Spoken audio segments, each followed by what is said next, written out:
Bien, pues muy buenos días para todas y todos. Buenos días aquí en México.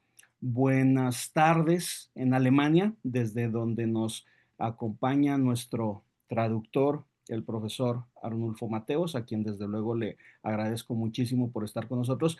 Y muy buenas noches, casi medianoche en Beijing, desde donde nos acompaña nuestro disertante de lujo el día de hoy, el profesor Wei Feng, quien se conecta pues desde Asia, casi la medianoche por allá, entonces es muy tarde y le agradecemos bastante por esta oportunidad. Quiero darles la más cordial de las bienvenidas a nombre de la Universidad Juárez del Estado de Durango, de su Facultad de Derecho y Ciencias Políticas, que me honro en dirigir, del Grupo de Investigación sobre Democracia Constitucional, Transformaciones Sociales, Libertades y Derechos, y de la Red Internacional de Investigación sobre Democracia, Derecho y Política desde México y Colombia, que tenemos conformada con la Universidad de Antioquia en Medellín, en este hermano país sudamericano. Desde luego que saludamos a todas las personas que nos acompañan en esta mañana de manera muy rápida, pues a nuestra jefa de la División de Estudios de Posgrado de Investigación de la facultad, la maestra María Eugenia Campos, investigadoras, investigadores como el doctor Martín Gallardo García, el doctor Alejandro Vázquez Melero, nuestra secretaria académica de la facultad, la doctora Patricia Hermosillo, y también profesoras, profesores que se conectan desde México y Colombia. También saludo desde luego a la profesora María Doli Cuarta Senao, a César Benavides, que se conectan desde Medellín. Reitero mi agradecimiento a Arnulfo Mateos, un gran amigo de nuestra universidad, porque gracias a él hemos podido llevar a cabo diversas actividades, tanto con el profesor Martin Borowski y en esta ocasión con el profesor Wei Feng, con la finalidad de adquirir competencias globales sobre algunas de las cuestiones más acuciantes del constitucionalismo contemporáneo. Entonces vamos a dar la bienvenida al profesor Wei Feng, que él es una persona investigadora, desde luego, muy brillante, que ha tenido la ocasión de hacer diversos trabajos en Europa. Él es profesor de la China University of Political Science and Law y es un gusto darle la bienvenida. Quiero comentarles, antes de cederle el uso de la voz al profesor Feng, la mecánica. Dado que vamos a utilizar una herramienta de traducción, ustedes tienen en su barra inferior una herramienta que dice precisamente interpretación. Entonces, si ustedes me ayudan a localizar esa herramienta de interpretación, le dan clic y ahí les va a aparecer escuchar en donde vamos a tener el audio original, la cuestión de inglés en el audio original por parte del profesor Feng, y también la opción de escucharlo en español con la traducción del profesor Arnulfo Mateos. Entonces, reiterándoles, en la barra inferior tenemos la herramienta de interpretación, ustedes le dan clic y ahí les va a aparecer la opción de escucharlo en su audio original en inglés o bien escucharlo en español. Ahí ustedes le dan clic para seleccionar en qué idioma quieren escuchar la presentación. ¿Sí? Al final de la misma vamos a tener la oportunidad de hacer algunas preguntas y respuestas que pueden formular por chat, que ustedes pueden formular también aquí mismo en la sesión, como ustedes gusten, me las pueden enviar por WhatsApp y ya sea que las formulen de forma escrita u oral en inglés, o bien nos las pasan y aquí las traducimos nosotros, ¿sí? Tanto Arnulfo como un servidor. Entonces, pues muchísimas gracias y ahora sí, vamos a ceder el uso de la voz al profesor Wei Feng. Professor Feng, thank you very much for being with us. It's an honor to have you virtually at our university, especially since it's almost midnight in Beijing. So Mhm. thank you even more. You will give your lecture in English, but our friend, Professor Arnulfo Mateos, will be here to provide the technical translation. At the end of your presentation, we will have time for questions and answers. And in this moment, the audience is yours. Yeah, thanks very much, Alan I. Royal, and thanks for also Alufo Matios. So It's my pleasure to have this opportunity to give a lecture on the Chinese Constitution. And actually, I have many contact with colleagues from Latin America, especially from Mexico. So this is not the first time for me to have this kind of exchange with a Mexican. So still, it is a very great honor for me to share something with our own constitution that is from China. So the title of my presentation is The Rise of the Chinese Constitution of 1982, with a subtitle of Our History, Structure, and Tendency of Constitutional Review. And as a PowerPoint, I choose a picture here that is actually this picture is a god of doorkeeper in China. That means every family in China would put this god in front of their door, especially during the New Year festival. It is not the highest god in China but it is a very important god. So I should not say the Constitution has already the highest degree or status in China's legal system, but it is very important. So that is the reason why I choose this god as the preface of my presentation. So as far as I know, there is a great interest in or simply curiosity about the Chinese legal system, especially our constitution, which is presumed to have completely distinct elements when compared to the legal systems of other countries on earth. China is the world's largest producer and market, while simultaneously continuing to operate as a socialist state, at least to some degree. It is a centralized state that is at the same time the most technologically advanced and digitally driven. How could all these things have happened over the past 40 years? As a Chinese, I'm not sure about the right answer either. In this presentation, I will first illustrate the historical development of the Chinese Constitution of 1982 and its base structure. Subsequently, I will concentrate on the most recent tendency of constitutional review in China, with some examples concerning the right to equality and human dignity. To begin, I'd like to have a glance at the history of China and its constitutions very briefly. The written records along the Yellow River in the land of the Middle date back to the Song Dynasty, which began about 1250 years BC. After the Song, the Zhou dynasty emerged with a feudal system.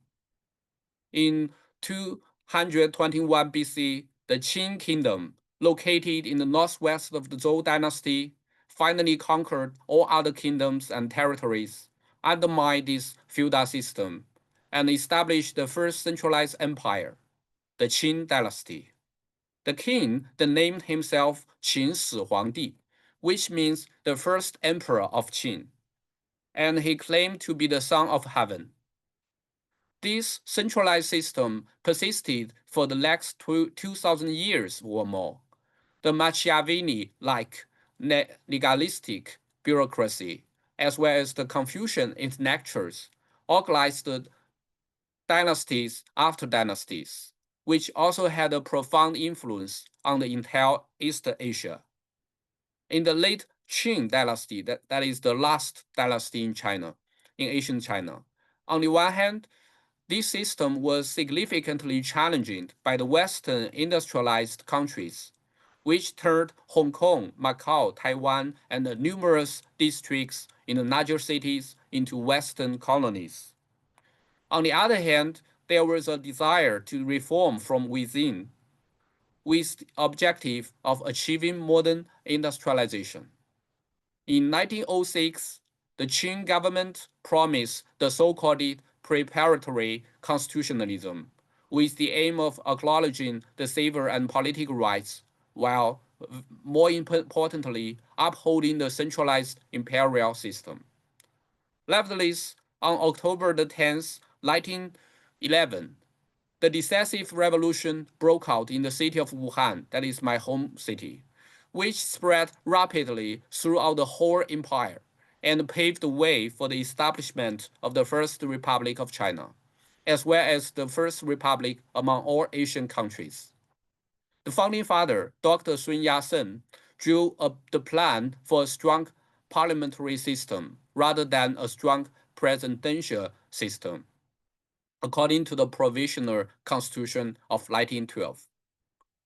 Yet, the ongoing civil war in China and the brutal Japanese invasion drove a cry for strong leadership of the Chinese national state.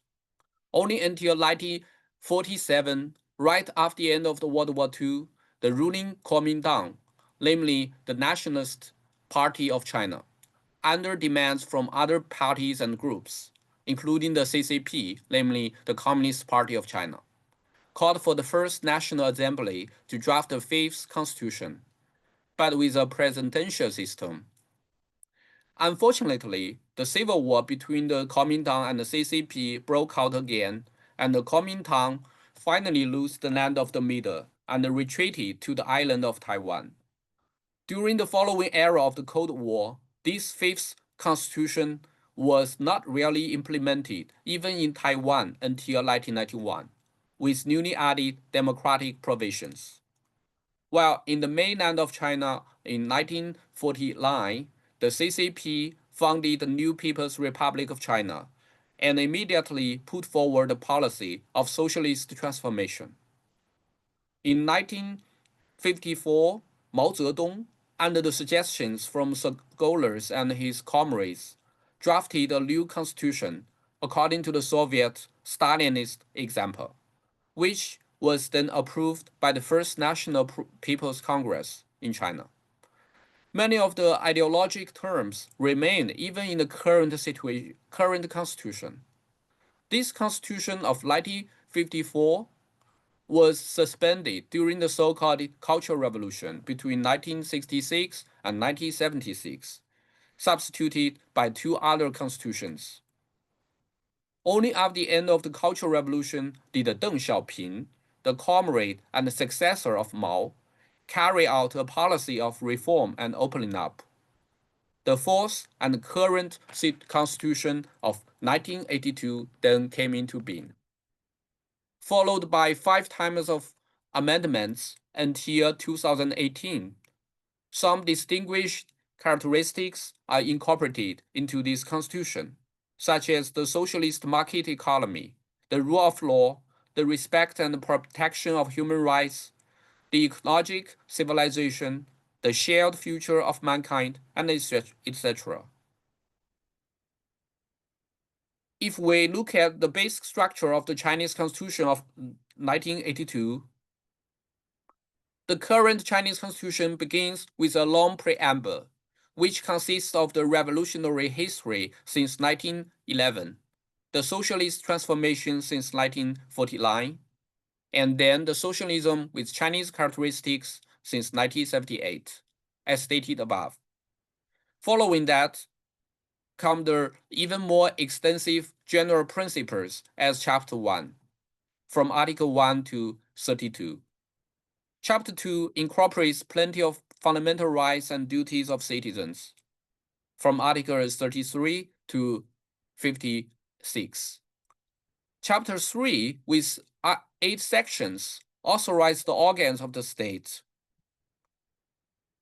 Chapter 4 determines the national flag, the national anthem, newly added in 2004, the national emblem, and the capital. Then I would like to describe the general principles of our Constitution of 1982. According to my understanding, there are at least the following 7 characteristics.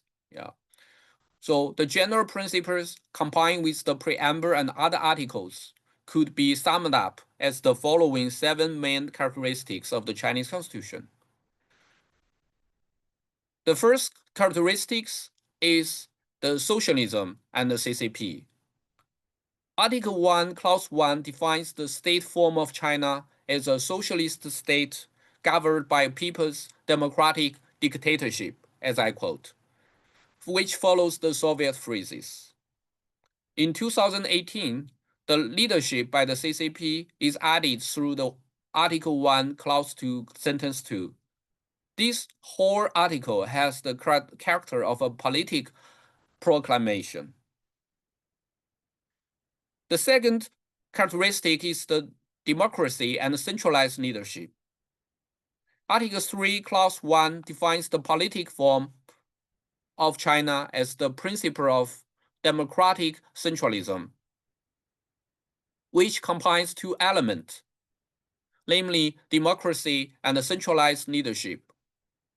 Nowadays, it is challenging to interpret it plainly according to the Soviet ideology. Centralized leadership corresponds, one should say, to that of the CCP, which is integrated into the democratic process. The democratic process reflects itself mainly in the People's Congress, as well as the People's Politic Consultative Conference system, as shown here. Regarding the structure of the states in China, only the lowest local People's Congresses at the county and the commune levels are elected directly.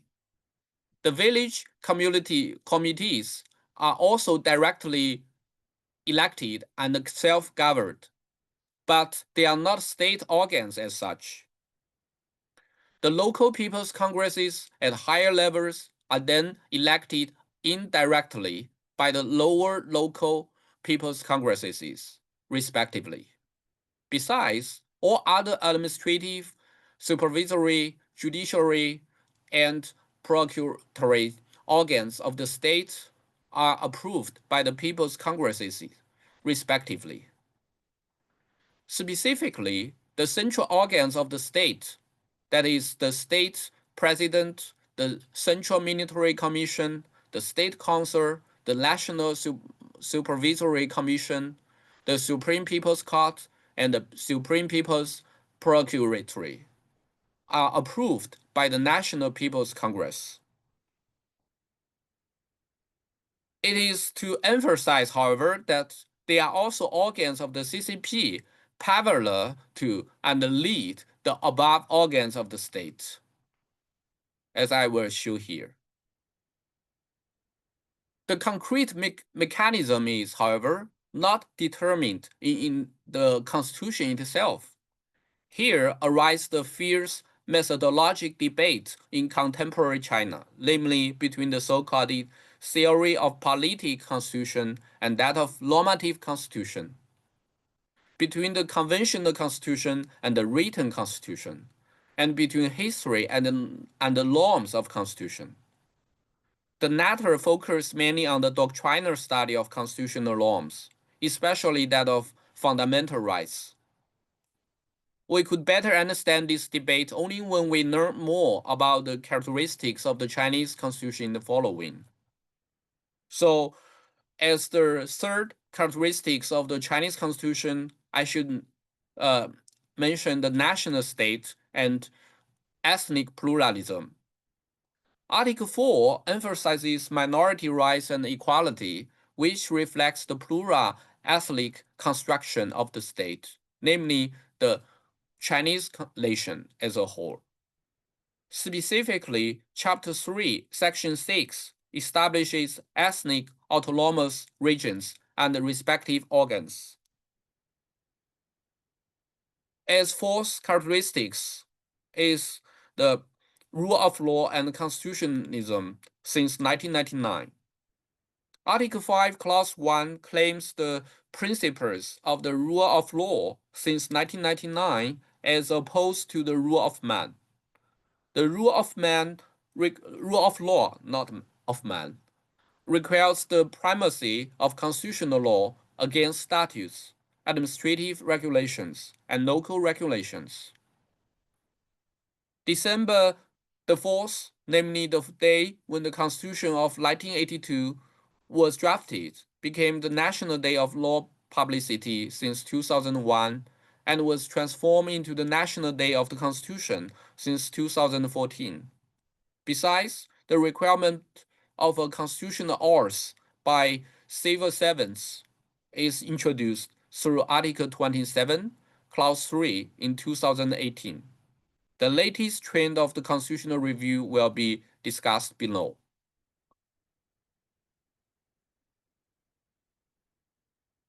As fifth characteristics of our Constitution, I would like to mention about the socialist market economy. The most distinguishing characteristics of our Chinese Constitution of 1982 are the socialist market economy, newly added through Article 15 in 1993, as opposed to the Soviet socialist planned economy. This socialist market economy has been continuously developing in the last 40 years, which is usually deemed as one of the main causes of the contemporary Chinese economic growth.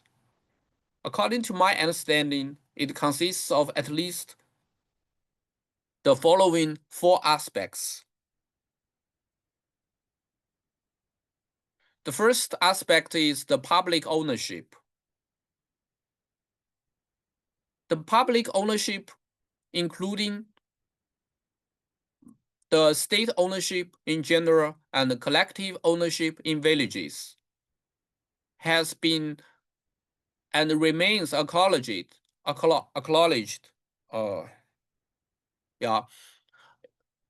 In 1988, however, alongside the solely state-operated economy, it has been added the private-operated economy and the permission to transfer the land use rights. In 1993, the development of even sped up so that the state-operated economy has been changed into the state-owned but independently operated economy. To this extent, the socialist market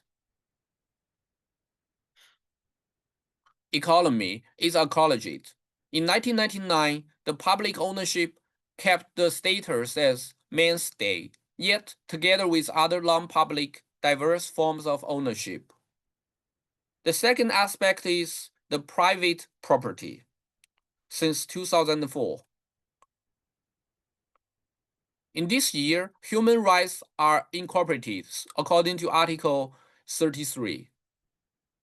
In this background, private property rights are acknowledged according to Article 13, together with the restrictions through expropriation and the requisition of lands and private property for public interests.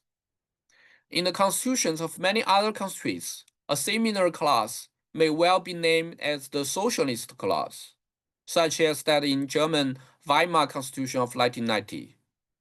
In the Chinese Constitution, however, it is a constitutional and legal acknowledgement of the once undetermined politic measurements. As the third characteristic is the social care system, which has been proclaimed in 2004. As fourth aspect of the socialist market economy is the ecologic civilization. The Constitution of 1982 lays down the state's obligation to protect natural resources and the rare animals, as well as the ecologic environment. In 2018, it is also proclaimed to promote the ecologic civilization and a community of a shared future for mankind in the preamble. Specifically, the State Council is responsible for the development of ecologic civilization.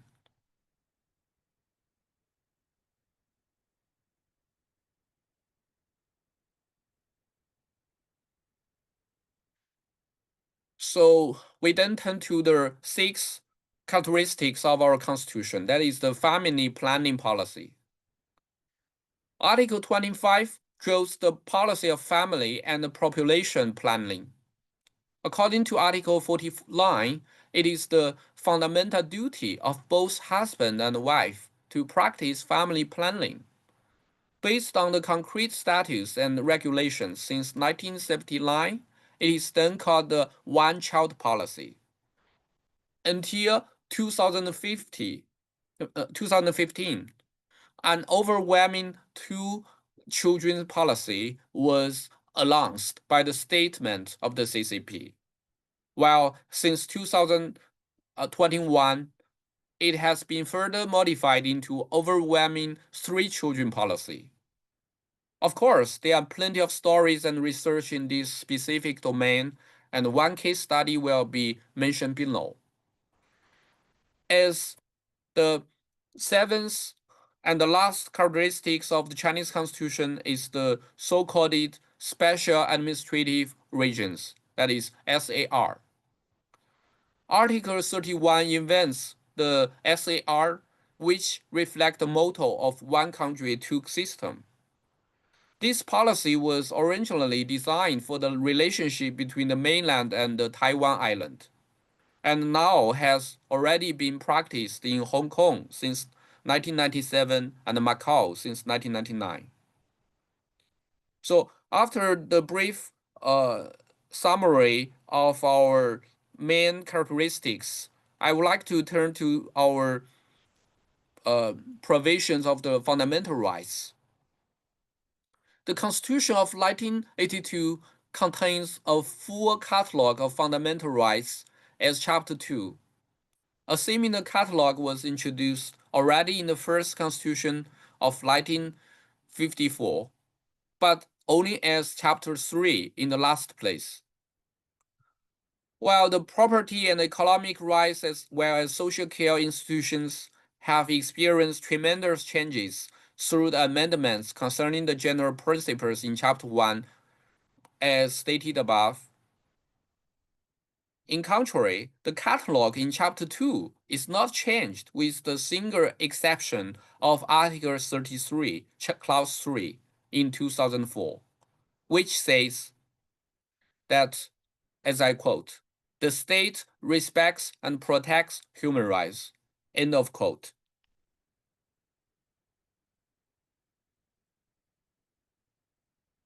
So before 2004, the fundamental rights were mainly understood as, one should say, rights of Chinese citizens. That's partly the reason there is also a catalog of fundamental duties of citizens, of Chinese people, right after the catalog of rights. After 2004, the newly added class of human rights has a so-called radiation effect for Chapter 2, the Constitution as a whole, and for even the whole legal system in China.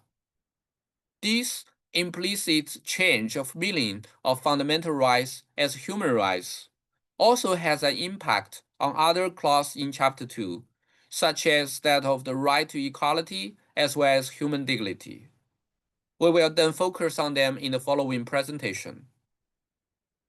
The right to equality stands in the first place in the catalog of fundamental rights.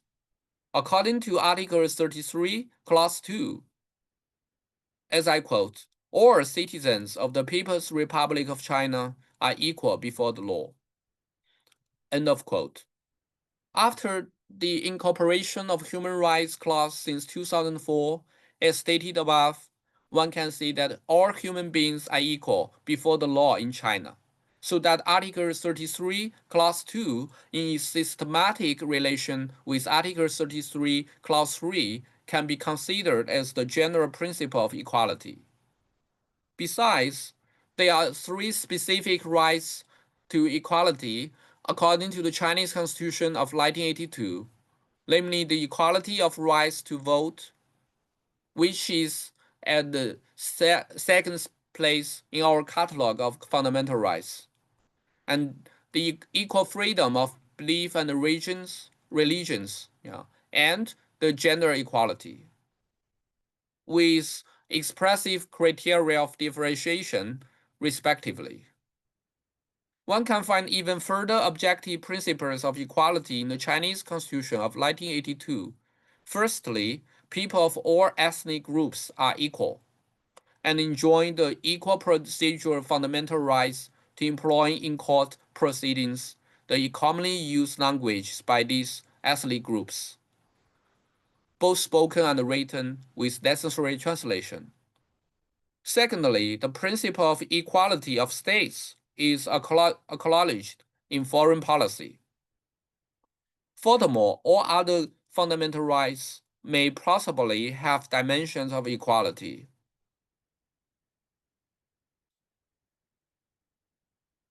When we turn to human dignity in China, I would like to mention first in the preamble of the Cao Kun Constitution of 1923, that is in the era of the Republic of China, not the People's Republic of China. Yeah, one can read already the dignity of humanity.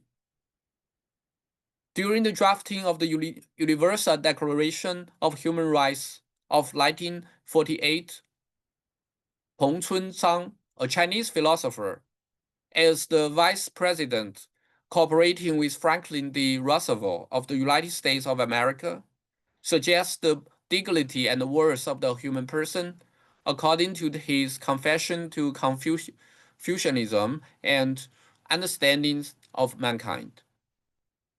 In the current Chinese Constitution of 1982, right after the ending of the Cultural Revolution, the clause of dignity of the human person is incorporated, although in Article 38, Clause 1, which seems not to have a priority status. The concept of human dignity has been criticized as either too sick or too thin. However, according to the non-positivistic standpoint, the legal normativity of human dignity can be justified and thus strengthened by the means of its moral correctness. The normative character of the class of dignity of the human person of the citizens, according to Article 38, Sentence 1 of the Chinese Constitution of 1982, can be justified through at least three arguments. My first historic argument says that the conception of human dignity in the above clause was incorporated as a positive norm into the contemporary Chinese Constitution in order to overcome the past of the so-called Cultural Revolution. Between 1966 and 1976 in China, one can compare this background of the drafting of Constitution to the Nazi experience for the human dignity clause in the German Basic Law. Furthermore, according to my second systematic argument, the above clause in combination with another clause of human rights provides a coherent understanding of the diverse images of citizens, people, humanity, and the human as such in the Chinese Constitution. Finally, it is emphasized by my third and the last argument, that is analytic argument, that the drafters of the Chinese Constitution of 1982 have originally understood the concept of dignity and that of personality in a necessary collection, and furthermore constructed the freedom of the people, the person, the rights of personality and the human dignity in a progressive relationship. In this way, the clause of dignity of the human person can exhibit a strong normative character. The question whether this normativity of human dignity can be fulfilled in practice depends further on the constitutional review system in China.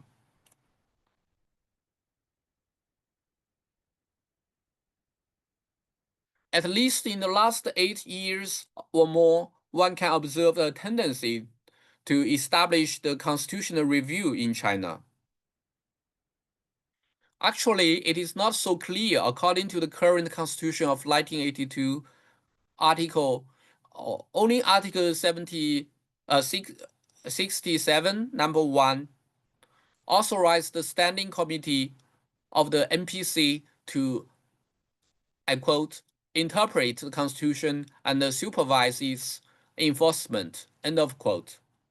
Besides, according to Article 70, the NPC established a Special Legislative Affairs Commission as well as a law commission, which is then renamed as Constitution and Law Commission in 2018.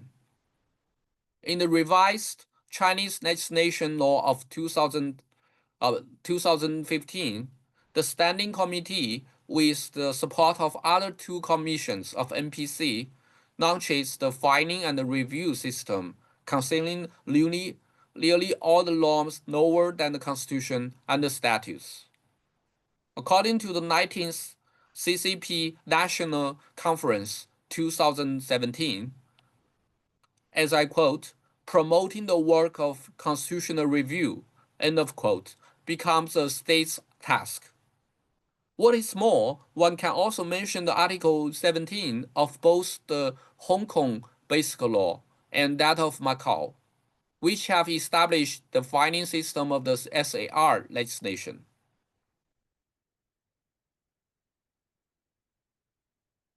Now we can illustrate the finding and the review system as follows. Firstly, there are different levels of norms, which form a hierarchy of legal system, including the Constitution, the general statutes enacted by the NPC and other statutes by its standing committee, the administrative regulations issued by the State Council, and the ministerial bylaws through its commissions and the ministries, the provincial local regulations and the local government bylaws, as well as the municipal local bylaws and local government bylaws. Besides these, there are some authorities with broader discretion, such as the autonomous regions, the Special Economic Zone, that is SEZ, as well as the Supreme People's Court and the Supreme People's Procuratorate. Secondly, all the administrative regulations, the autonomous and the SEZ regulations and bylaws, and the judicial interpretations are to be filed by the Standing Committee of the NPC. All the provincial and the municipal regulations and bylaws are to be filed by both the Standing Committee of the NPC and the State Council. All the local government regulations and bylaws are to be filed by both the Standing Committee of the PC of the same level and the higher government. Thirdly, as a result of the review, the authorized organs can either modify or simply repeal the filed norms. Fourthly, the SAR laws, that is the special administrative regions, such as Hong Kong and Macau. The laws of SAR are also to be filed by the Standing Committee of the NPC, even though there is no review as such, only when it comes to the conflicts in relation between central authorities and SAR, and only after consulting the Basic Law Committee of that SAR, then the SAR legislation may be returned without amending, which would let it be invalidated immediately. The finding and the review system consists of three kinds of procedures. Firstly, review according to the request by the State Council, the Central Military Committee, the Supreme People's Court, the Supreme People's Procuratorate, and the standing committees of the provincial and autonomous PC. Secondly, review according to recommendation, if necessary, either by other organs of the state or by social organizations, enterprises, public institutions, or citizens. Third, active review by the two authorized commissions. Since 2011, since 2011, 2017, the Legislative Affairs Commission has begun to issue the annual report of filing and review. To this extent, some scholars in China are welcoming the full coverage of the filing and review system. It is worthwhile to compare this emerging filing and review system in China to the German Constitutional Review. The German Constitutional Review is so full-fledged that it consists of the concrete and abstract controls of norms, the conflicts of states' organs, and those between federal and the member states, or central and local organs of the state, and the constitutional complaints. In comparison, firstly, the Chinese filing and review system consists of the concrete and abstract controls of the norms, which are only below the Constitution and the statute. There are, however, two rarer cases according to the annual report of 2017 as well as 2020. One is the military policy law. The other is the decision of the Standing Committee of NPC on the detention education of persons engaging prostitution and whoring. Secondly, concerning the conflicts of organs, there is only practice of the Standing Committee of NPC in interpreting the basic norms of the SAR of Hong Kong, concerning relation between central authorities and that SAR, which deserves isolated research. One rare case concerns the net leadership of the military police, that is, by both the Central Military Commission and the State Council, according to the military police law, or solely by the CMC, according to the constitutional text. Thirdly, although citizens can send written recommendations on necessary reviews, such as a long anonymous case of Pan Longbin's recommendation concerning the municipal local regulations on road and traffic in Hangzhou. Nevertheless, a procedure like the constitutional complaints in Germany in China is still unclear. In the following, I would like to mention one case study of the filing and reviewing procedure in China. In China, there are plenty of local regulations on dismissal of employees giving birth to children outside the state plan. After the filing and review procedure by the Standing Committee of the NPC in 2018, the local authorities did change those regulations respectively. However, a policeman and his wife in public service who gave birth to their third child, not the second child. So that is outside the plan of overwhelming two children policy at that time in 2019. So they still lost their jobs. It is argued that their behaviors are still against the general statutes at that time, including the family planning law and the public servants law. At least 2 points are in our concern. Firstly, what kind of considerations are behind the one child and now two children policy? Can the individual right to reproduction be absolutely restricted?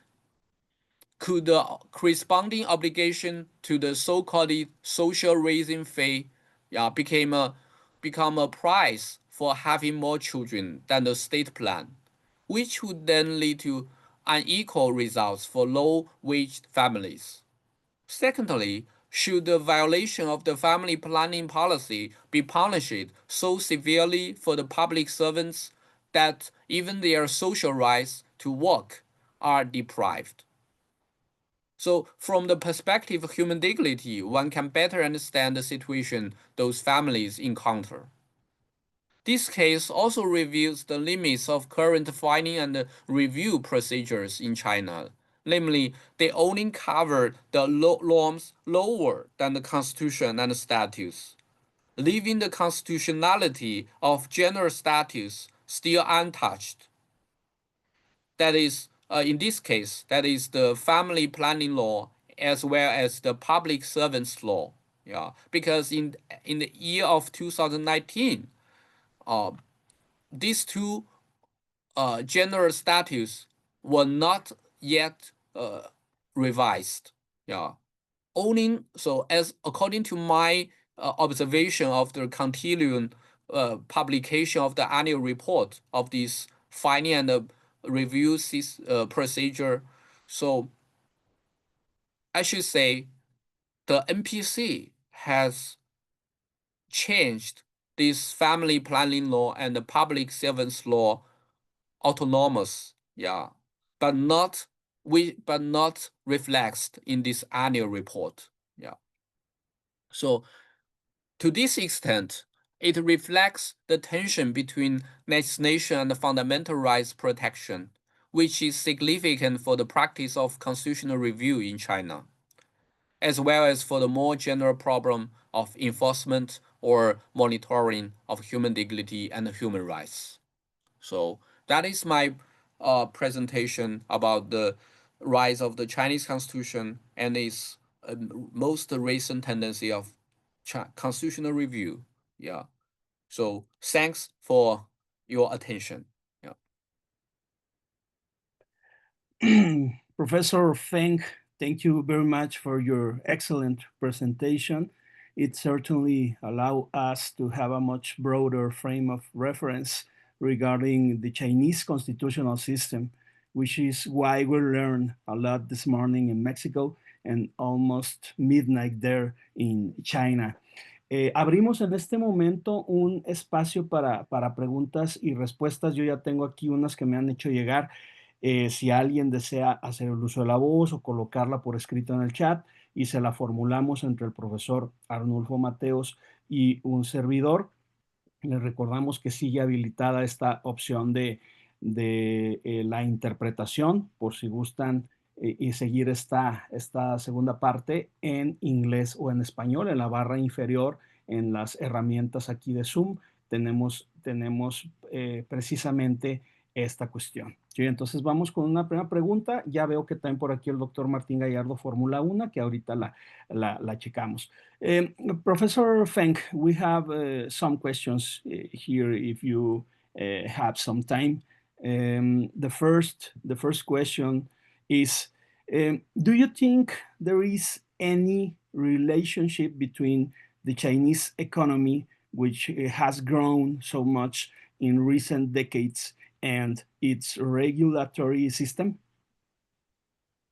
Okay.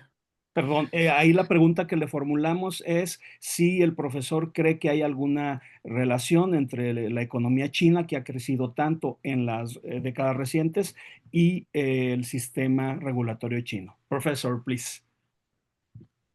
Yeah, actually, I'm not an expert in economy. Even though I write, I've just finished one paper on the economic analysis of law. Yeah, as my colleague Aluf Matthias may know about it. Yes, there are many discussion about the success of Chinese economy and its system under the leadership of the CCP and under the reform of Deng Xiaoping especially. Yeah, and from the Chinese perspective, I should say yes. Yeah, of course, there are strong relationship between the success of the Chinese economy and its mode uh, of ruling, the ruling mode. That means not in the a dogmatic way of the Stalin system, but with some very significant modifications, such as the human rights clause and the allowance for the private operate or parts of the economy, and um, and in current situations, Chinese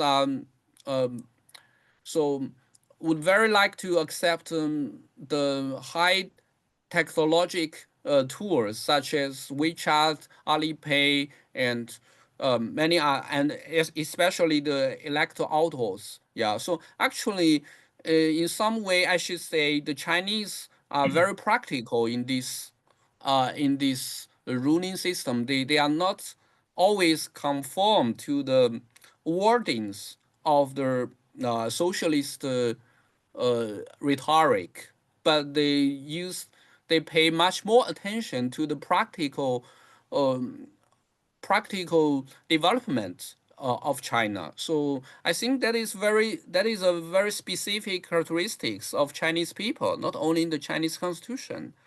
Yeah.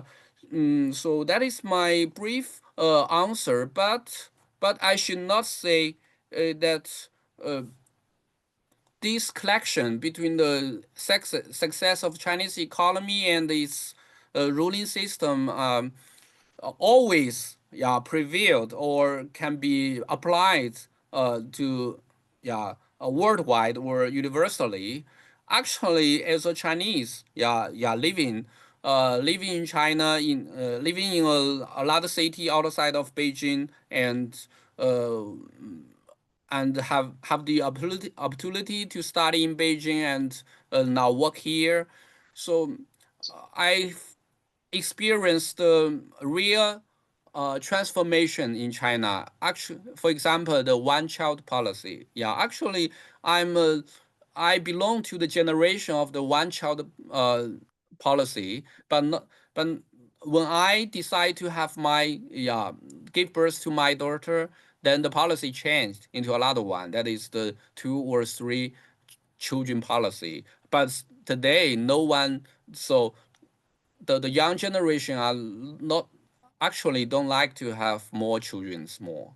So nowadays it is discussed that in China we won't have the most uh, highest speed of economic growth more anymore, and actually we don't really have the growth of population anymore. So now we are facing the totally new situation. Yeah. So I cannot answer that whether our current constitution system or current ruling system could still be successful facing the new situation in China. That is without so higher economic growth and without any population growth anymore. Yeah. So that is my answer. Okay, thank you, profesor. El doctor Martín Gallardo García aquí pregunta a qué se refiere o cómo podemos interpretar la igualdad de los estados en la política exterior. Professor Martin Gallardo makes this question, Professor Feng, how can we interpret equality of states in foreign policy? Okay.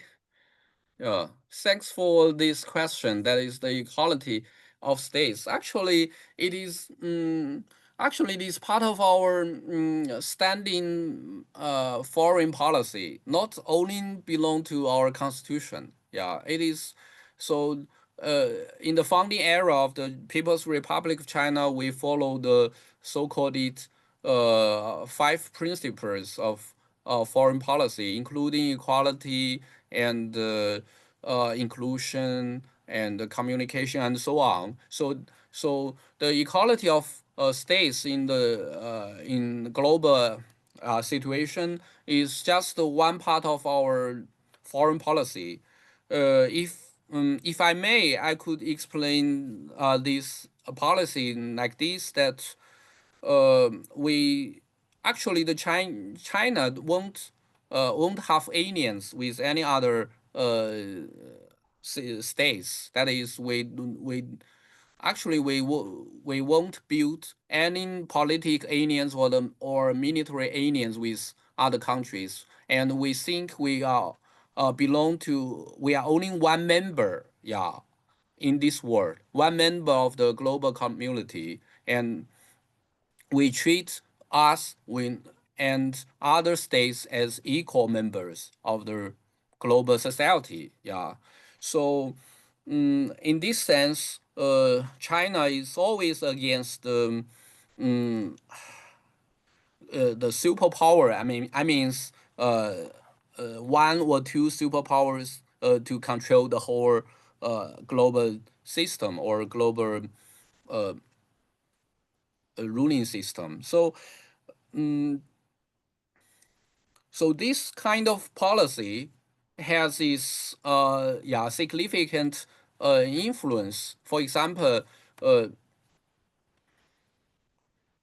uh, nowadays maybe you also know that there are some kind of commercial trade war between China and United States of America, and during these conflicts, China try to, for example, in these conflicts of the the tax,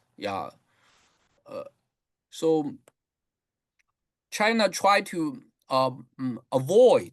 try to avoid to have a direct conflict with America, and uh, China try to engage in the economic development or investment in other countries, but as an equal friend. So maybe that is my understanding of this kind of way of thinking of equality. There is no such thing like Chinese exceptionalism, or something like that. Yeah. So I think that is only the standing policy. Yeah, standing foreign policy in China. But as I say, that is a kind of principle of equality. Yeah, in the frame of our uh, understanding of equal dimensions. Yeah, of the Constitution. Yeah, that means equality concerns not only the individuals. Yeah, but also the some groups, such like ethnic groups. Yeah, in the domestic uh, background, and equality concerns also the states, the members of the global community. So maybe that is a kind of understanding of equality itself. Yeah. So that's my answer. Ok, thank you, profesor. Aquí en la sección de chat tenemos un par de preguntas. La que formula la maestra Claudia Barrientos se relaciona con la que formula aquí la maestra María Eugenia Campos, que tenemos ahí en la sección de chat, de si la Constitución china provee algún mecanismo para garantizar los derechos humanos reconocidos en tratados internacionales, especialmente la libertad de expresión. Y por el otro lado también, ahí hay otra pregunta sobre si se cree que China ha reformado su constitución muy frecuentemente desde que el país fue establecido. Professor Feng, in the chat section we have two Yes. questions in English. Maybe you can read it and Okay. you can answer. Yeah, I find the questions by Maria Eugenia Campos. So, since China belongs to the UN human rights system, does Chinese constitution provide mechanism to enforce human rights recognized in international treaties, especially freedom of speech? Yeah, I mm, actually I haven't mentioned about China's attitude to the UN human rights system actually, because yes, a Chinese philosopher that is Peng Chunzang has once engaged, even host the drafting of the UN Charter, but that is in the era of the Republic of China, yeah, not in the People's Republic of China. So, in People's Republic of China, that is the current government, we only joined the second human rights treaty, not the first. Yeah, uh, not the human rights and political rights convention. Yeah. So, in that sense, China until now haven't promised, for example, uh, to give up the death penalty.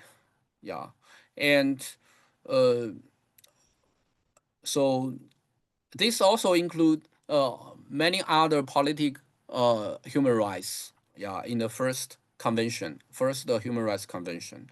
So that is a description of our attitude toward this UN human rights system. Uh, the reason, why we didn't, why China didn't sign and join the first human rights convention, uh, I think there are still huge conflicts. I mean the uh, conflicts between the domestic constitution and the statutes and the international human rights treaties, especially as I mentioned, uh, the death penalty. So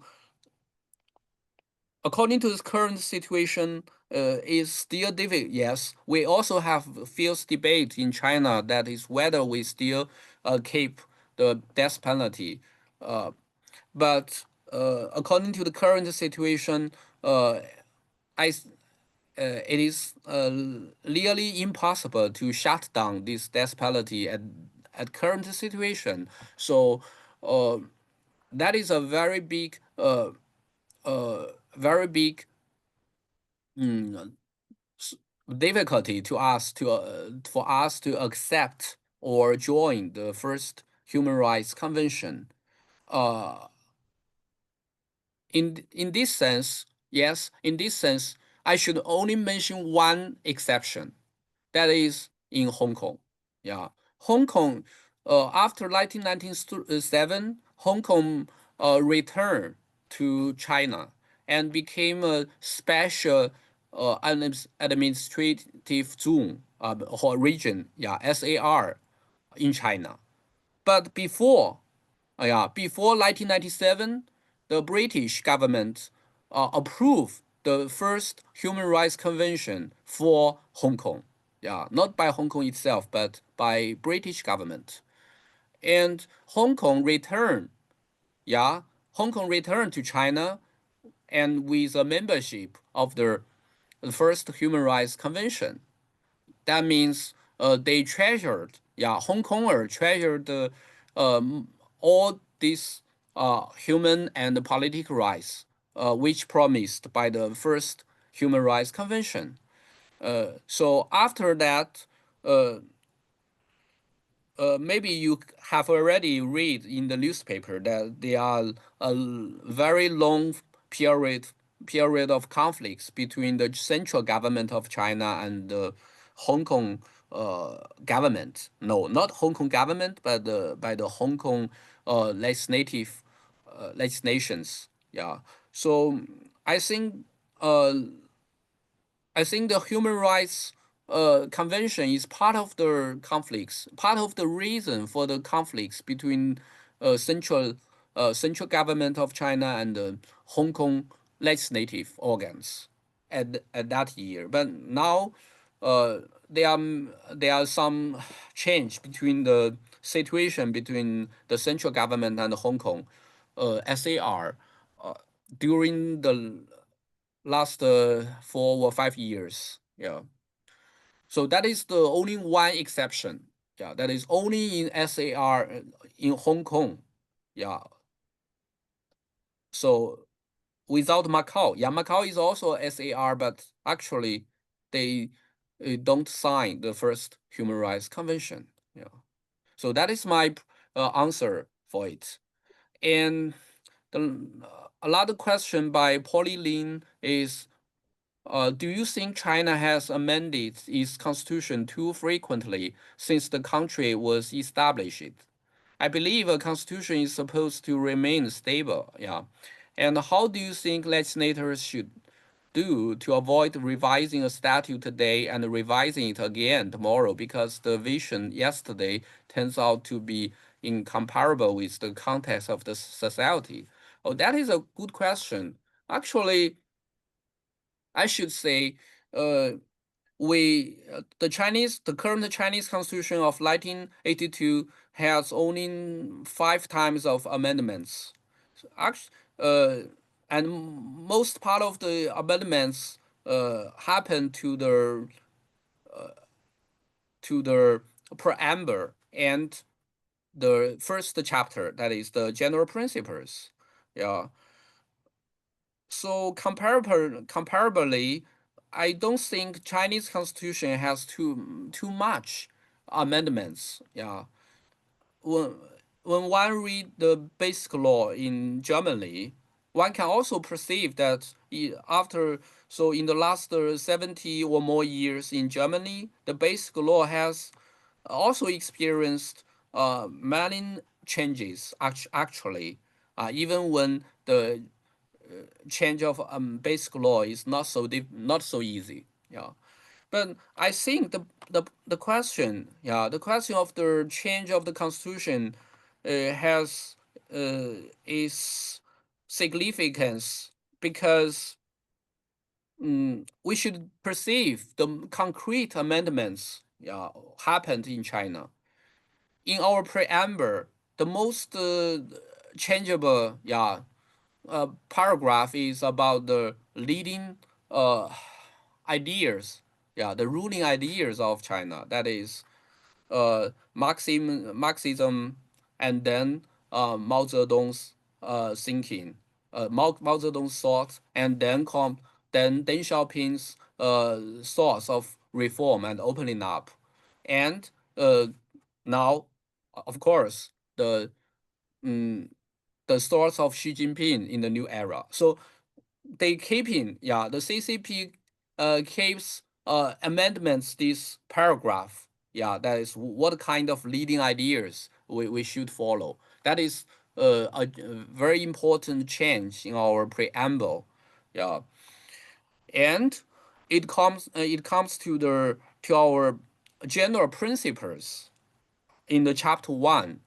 Yeah, especially our economic system. Yeah, so our economic system has experienced uh, tremendous change during the last 40 years, and uh, actually in last 40 years China has also has a very big experiment, yeah, for which kind of mode, economic mode are suitable, much more suitable for us. So we change it to modify the constitution to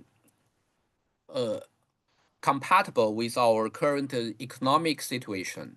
So, in the even in the latest amendment, we add the so-called ecologic civilization. That is also a new problem. Yeah, we are facing today. That is global warming. Yeah, problem. So the Chinese, yes, the Chinese constitution has experienced so many changes, but I want to mention that they are also very good or very good changes in our amendments. That is the human rights clauses, yeah, in the catalog of fundamental rights, and the rule of law, yeah, clause since 1999. I should say without the rule of law clause and the human rights clause and other economic reformations in our constitution, we won't admire the current constitution of 1982 anymore. Yeah, that is, these amendments are actually the belong to the spirit of our current constitution. Uh, so we cannot evaluate the change of the changes amendments of constitution is good or bad. I don't think we can evaluate the amendments like this, but uh, we should we should find the real or the appropriate spiritual or principles of that we should follow, yeah, and put it into our constitution, especially the rule of law clause and the human rights clause, yeah. And even today, the current constitution of China keeps many rhetorics, yeah, from the Stalin era, yeah, that is following the Soviet mode, yeah. Even today, yeah, they didn't change, Yeah. Mm, but is that good or bad? Yeah, one cannot have a simple answer. Yeah. So that is my brief answer for this question. And whether the change or amendments would make the Constitution itself stable or not stable, it depends. It depends on what kind of clause we added into the Constitution. The rule of law and the human rights clause can make our Constitution more stable, yeah, and more hard, yeah, to protect the human rights in China. Okay, thank you. Thank you very much, profesor. Bien, bueno, me parece que ya fueron todas las preguntas. Ya pasa de la medianoche por allá en China, entonces es una plática muy, muy rica, sobre todo muy, muy nutritiva. Y pues ha sido fantástico poder conversar con el profesor Feng y sobre todo aprender de él y del sistema constitucional y normativo chino. Quiero agradecer desde luego también al profesor Arnulfo Mateos, que se conecta desde Alemania, un gran, gran investigador que ya desde hace años radica por allá en Europa. Y de igual manera, pues a todas y todos ustedes por asistir de manera muy puntual a los eventos que organizamos desde la Facultad de Derecho y Ciencias Políticas de la UJED, que me honro en dirigir, y desde luego de la Red Internacional de Investigación sobre Democracia, Derecho y Política desde México y Colombia. Gracias también a las y los colegas colombianos que se han conectado esta mañana. Professor Feng, thank you again for your excellent lecture. We hope to have you with us again soon, but you virtually or why not in person here in Mexico. Yeah. So I wish one day I would have the opportunity to visit Mexico and Latin America to exchange in person, yeah, with you. Yeah. Yeah, thank Yeah, you I very much. really have hope that. Yeah. Best regards to China. Yeah, of course. Yeah. Ok, bueno, pues muchísimas gracias de nueva cuenta a todas y todos. Excelente mañana por acá en México, excelente tarde en Europa y pues bueno, ya muy buenas noches, ya pasa de la medianoche por allá en Beijing, desde donde nos acompañó el profesor Wei Feng. Muchas gracias a todas y todos. Thank you again, profesor Feng. Muchísimas gracias, Arnulfo. Hasta luego. Hasta luego.